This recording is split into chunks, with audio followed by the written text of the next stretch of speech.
In the valley beneath Nevada's Mormon Mountains, it's no surprise to find a cowboy. These are roping calves. These are rodeo calves. But this cowboy may surprise you.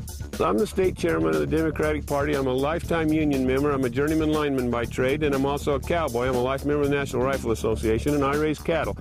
There are actually a lot of Democrats like Tom Collins in Nevada and across the increasingly competitive Mountain West. I grow a few cows and some sheep. And forcing presidential candidates to appeal to them is one reason Democrats moved up Nevada's 2008 caucus, wedging it between the traditional kickoff states of Iowa and New Hampshire. National Democrats are listening. Their 2008 national convention will be in Denver instead of New York City, and Nevada has become a mandatory stop on the campaign trail.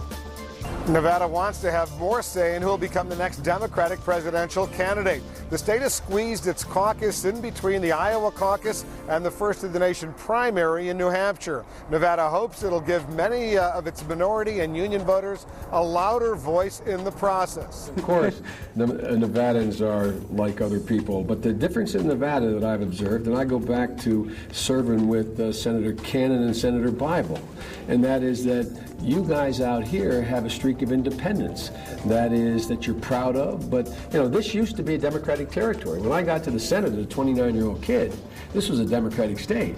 And I'm going to help make it a Democratic state again. Traditionally, the first two Democratic primaries are held in January in Iowa and New Hampshire, both states with a population of about 95% Caucasians.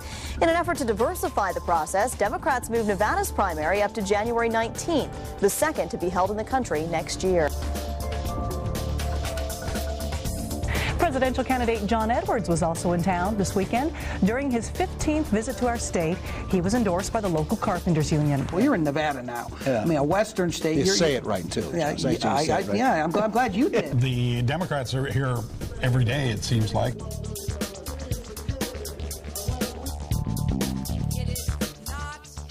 Virtually every Democratic presidential candidate has been to rural Nevada. I can remember it wasn't long ago, I was driving from Reno to Carson City. I look out the car window. There's Senator Joe Biden of Delaware standing on the streetcar. I said, stop. I said, Joe, what are you doing here? He said, I'm campaigning. Presidential election is more than a year and a half away, but the campaign trail is heating up here in the Valley. This weekend, two presidential hopefuls plan to make stops in town to meet with Democratic voters. News 3's Robert Santos explains it's all part of the Democratic Party's strategy to win the West.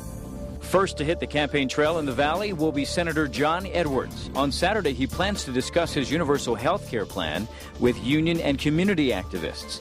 Then on Sunday, Senator Barack Obama plans to rally local support at the county government center.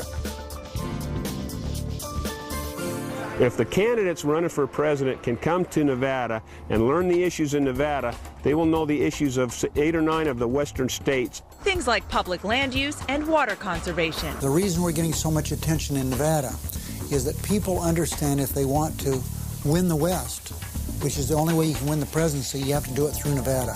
Nevada is representative of what the western United States is all about. We have large areas of public land. We have issues dealing with water. We have areas that are very, very metropolitan, very, very urban, and we have rural areas. That's what the West is all about. So I think that people who come to Nevada recognize that, and while they may not spend a lot of time speaking about it, that's one reason we set up a caucus. One in the West, one in the South. We'll continue the one in Iowa and New Hampshire. And put simply, Nevada looks different than Iowa and New Hampshire. These hotel trainees represent a huge, untapped Hispanic population Democrats are wrestling Republicans for nationally. Iowa's Hispanic population is just 3.5%, New Hampshire's 2.1%, Nevada's 22.8%. We have rich diversity in Nevada, and working people should have more of a stake in how our presidential nominee is selected. This community is the fastest growing community in the United States, but there's extraordinary diversity. I've got the fastest growing senior population. I've got the fastest growing student population, the fastest growing veterans population, fastest growing Asian population, fastest growing Hispanic population, fastest growing Jewish population in the United States of America. This is a melting pot, a true melting pot, and it's certainly representative of what America is.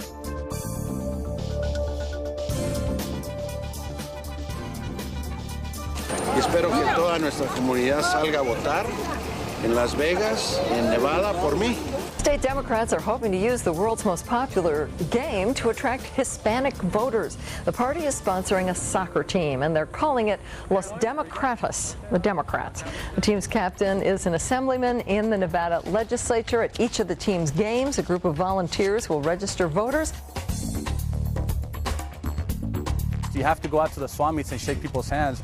You have to go out to the rodeos and shake people's hands. La única percepción que tiene... Retail politics, like in Iowa and New Hampshire, but with a decidedly different look and flavor. To visit Keywan's district is to see obvious signs of why this contest is so different from Iowa and New Hampshire. Nevada's Hispanic population is nearly 23%, compared to just 3.5% in Iowa, and barely 2% in New Hampshire.